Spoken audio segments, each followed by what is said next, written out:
It was during a Sunday service back in the year 2018, during the month of February 18, when the man of God first gave a clear warning directed to the South African ruling party that the ANC should not persecute the former president of South Africa, Mr. Jacob Zuma, because of the consequences that will follow thereafter.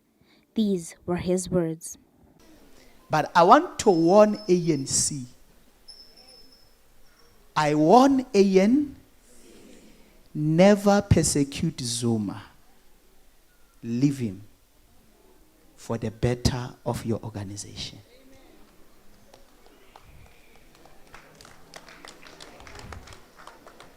I say ANC, Ramaphosa, don't try to be big by persecuting Zuma to go to jail. Because if he can go there, he will reveal things that will make people to hate ANC.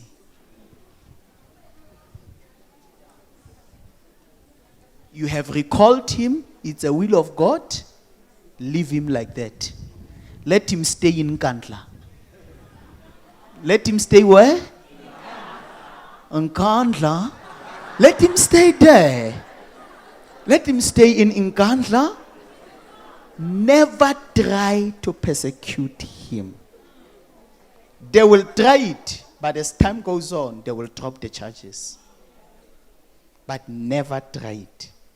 Because once you do it, remember he was your intelligence in the struggle. Remember, he knows you better than the way you think you know him. I speak to ANC with my little voice. Well, Jacob Zuma is now one of over 160,000 registered prisoners in South Africa. The former president woke up in a cell this morning as he starts his 15-month prison term. Our reporter, Wept, is outside the Escort Correctional Centre where Zuma is serving his time. He is live with us now. Aviwe, thank you for your sterling work last night.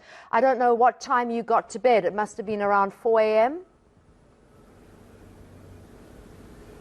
Early hours of the morning, Annika, just to sleep a couple of hours before we're back at the Escort Correctional Services. This, of course, follows the arrest of former President Jacob Zuma, entering this facility at about 20 past 1 last night. It's heavily guarded at this very moment by the National Task Team. Heavy police presence as well, as the former president spent his first night behind the prison cells here. Annika, I can tell you it was something of a movie in terms of the convoy that was making its way here.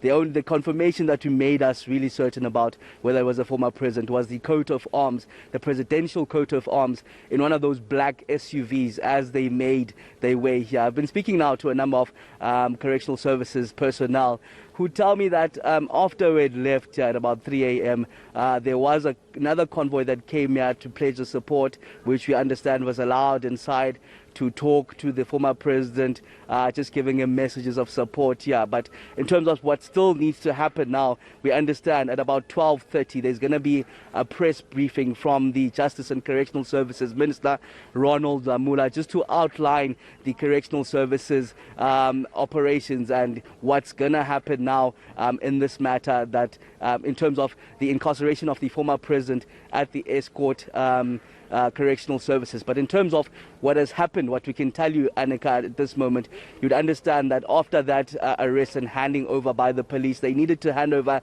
a J7 form. That's the warrant of arrest. Then the preparations could be made for the former president. You'd understand he would have undergone a medical examination now that is stipulated for a 6-hour period after the arrest, as well as a mental evaluation, as well as a risk assessment, because you'd understand the prisons are divided into 3 different sections in terms of the risk of the inmates themselves. There are high-risk inmates, medium, as well as low-risk inmates. Of course, those are aggravated and mitigated according to the state of the crime that you've committed yourself.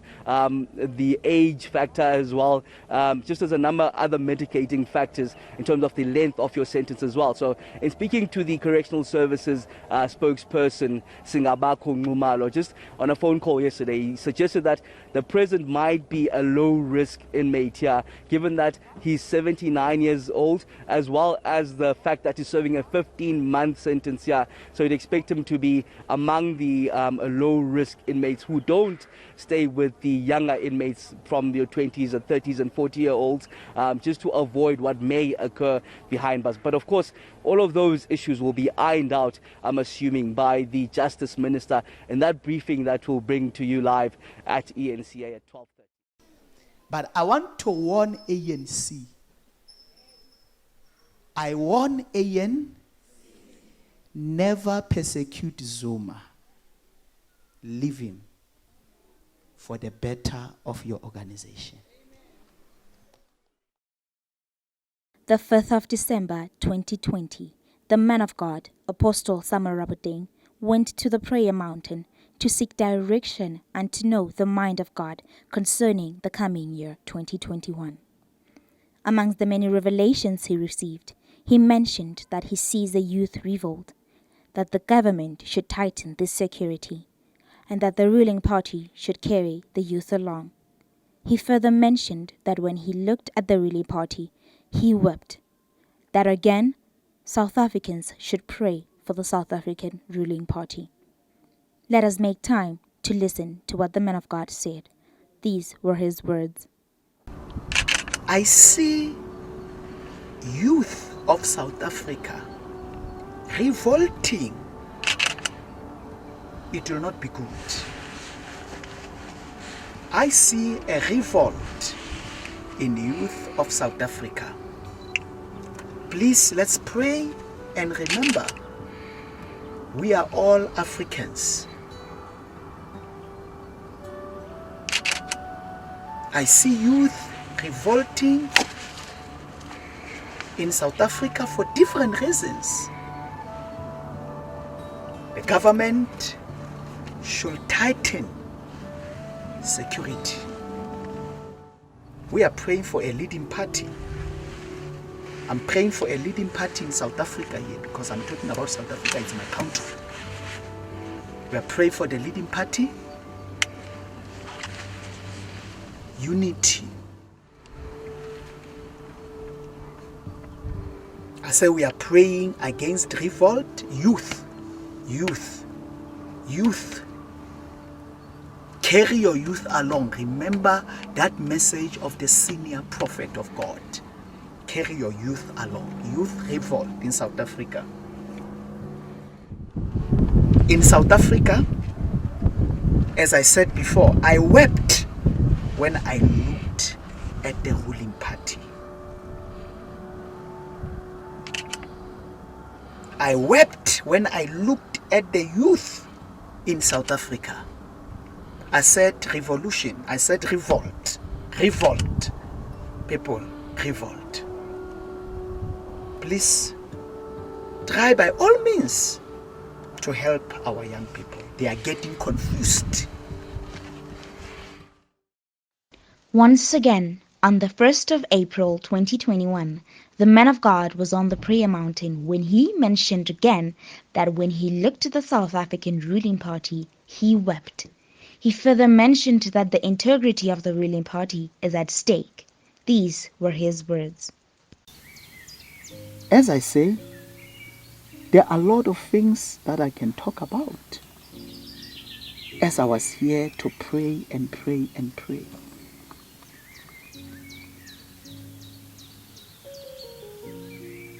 There are a lot. There are a lot, but I keep on praying because some of these messages that I keep on receiving are idiom and riddles. They are idiom and riddles. As I said to you, when I looked at our ruling party, I wept. Integrity of this organization is at stake. And when we try to fix, let me put it this way, when you try to fix someone's mistake and do greater mistake, it's a problem. I put it that way. When you try to fix someone's mistake but doing greater mistake, the consequences ahead are very serious. I'm worried about our youth. Because I see anger and retaliation start to build up in the youth of our country. Africa,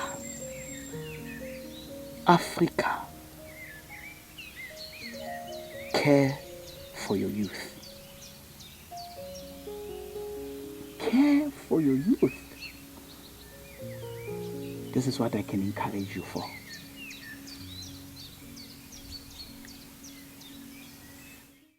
These are live visuals that we're bringing you. We're hoping Ngobile was going to talk to us. I hope Ngobile can hear me now. But those are live visuals of looting in progress in Maponya Mall. Ngobile, if you can hear me, please chip in here. But from what I can see from your camera that's moving at the moment, it's Jabulani Mall, not Maponya Mall. Okay, I think she's moved to Jabulani Mall. Earlier when I crossed her, she was in Maponya Mall. That's Jabulani Mall in the heart of Soweto, in the western part of Soweto. Yes, Mobile, can you talk to us? Yes, Dan, it is Jabulani Mall. So we moved from Maponya Mall, where we saw some looting that was happening right next to Maponya Mall. Now this is Jabulani Mall. Essentially, Dan, they've raided all the shops that you can think of. At the moment, what we are watching is a shop. We are watching people who are walking out with things like fridges, beds. I mean, Dan, they're walking out with furniture now. So it has gone from food to clothing to furniture. There's a shop that they're trying to hit at the moment. We understand it's food lovers. They're also coming out of their Dan. The whole mall has been looted. When we arrived here, the police were shooting and they were also getting stones that were coming back at them. But now the police are actually just standing, also trying to get them out on the other side of the mall where there's normally the eatery side of the mall. That's where they've managed to get them out of that area. But people are continuing for Dan. OK Furniture has already been raided. We see food lovers. There's a lot of people in there. There's a liquor shop where everybody's standing next to at this point. We understand that Hyper Corporation as well, Dan, has been hit. And of course, the entire mall, as we were driving in, people were coming from all ends of the mall with everything you can think of. It's numerous numbers, little social distancing, as you can see, Dan, not much mask wearing, just continuation of taking stuff from the mall, Dan, and it's just continuing. The police shot at them, but not much is getting them to stop, Dan. It's really disturbing visuals, live visuals we're bringing you. Mobile, please do take care where you are. But we can see different shops being attacked live, and it's hundreds and hundreds of people grabbing whatever they have grabbed from inside the shopping center, Jabulani Mall, looting it live as we speak. There's not much police presence. I saw earlier 1 or 2 JMPD officers. I mean, they are JMPD after all. There you go. There's one of them there. You can see. But what can you do in this situation? And just wondering out aloud, when anybody else finds out about this in Soweto and elsewhere in the country, what would stop them from trying to loot? I see the police are firing. There's one policeman there firing. I don't know if it's rubber bullets. Ngobile, are you able to tell us if the policeman is firing rubber bullets? Don't come in back of my back. Again, at this moment, we know that they're firing throwing rubber bullets at the people, but the stones are coming back much faster than the bullets at this point, Pradan. I think that's why you see them just keeping the line from where we're standing. The people are retaliating as well from what the police are doing. Just interestingly, Pradan, just across the road on the other side, they've also even hit an ATM. We saw people that were standing right next to the ATM. The whole road that side also, Pradan, is burning, it's blockaded. There's also a truck that is currently burning. We understand it's a water truck. But Pradan, also now we're just seeing the police, they're dragging some minors as well as the older people that they have taken out of the shop on the side that has had less people, because there's some minors there. We're not going to show you that but Pradan, the police are trying the best that they can to address the people from what they are doing, but it's very difficult. We know that even driving around Soweto. I'm worried about our youth, because I see anger and retaliation start to build up in the youth of our country. National spokesperson Pule Mabe is condemning the violence as well as the looting of shops by pro-Zuma protesters. Mabe says that the governing party should not be held accountable for those stealing as well as damaging public property in the name of the former president. Now, this after the increasing number of violent protests by supporters of the former president in some parts of the country, this during the last few days. These are not the ANC members. You know, we must be careful. We must not make the ANC to be part of something that the organization did not function. These are communities and all of that. I mean, when you loot a shop, that's a criminal activity. It has got nothing to do with the ANC. Crime is a crime and must be persecuted in the same way that all other crimes that have got to do with theft have been persecuted. I wept when I looked at the youth in South Africa. I said revolution. I said revolt. Revolt. People, revolt. Please try by all means to help our young people. They are getting confused. Let me try and bring you a live interview and see if I can pull that off at this moment as we continue to cover the protests, the riots really around the country, and the looting and vandalism and now loss of life that is taking place across the country. Let's pull at one of the threads around this issue that has to do with, you know, the fertile ground, I suppose, that is there for any kind of, you know, civil disorder and violence and protests of this nature. I don't know if we can call them protests really at this particular moment. The issue of youth unemployment, that is always highlighted in statistics that come through. And let me speak to Dr. Paddy Lehutla. He's the former statistician general, and he has been quite vocal about what he has been talking about, the issue of the youth dividend, that it can be a dividend for us if we tap into it, the youthfulness of our population, but actually if we fail to capitalize and tap into it, we'll witness what we are seeing now, a ticking time bomb. Dr. Paddy Lehutla is from the Indrula Miti South Africa Scenarios 2030 project and joins me now for that conversation. Dr. Paddy Lehutla, as I was watching this, I kept thinking back to the warnings that you kept sounding throughout your tenure as the statistician general, because you sat with the dashboard of youth unemployment across the country, and you could see quarter on quarter what was happening around these matters. And you kept saying, as I was saying, that there are two paths here. We either have a youth dividend, which would be a boon for South Africa, or we have a ticking time bomb. Seeing the visuals that you are seeing now, the scenes that you are seeing now, and how easy it is to organize a riot and rampant looting and violence in the country, what's your thinking around those two paths that you've been warning about for many, many years? Dr. Paddy Lehutla, I suspect you may be muted. Yeah, yes, I was muted. Yes, go ahead.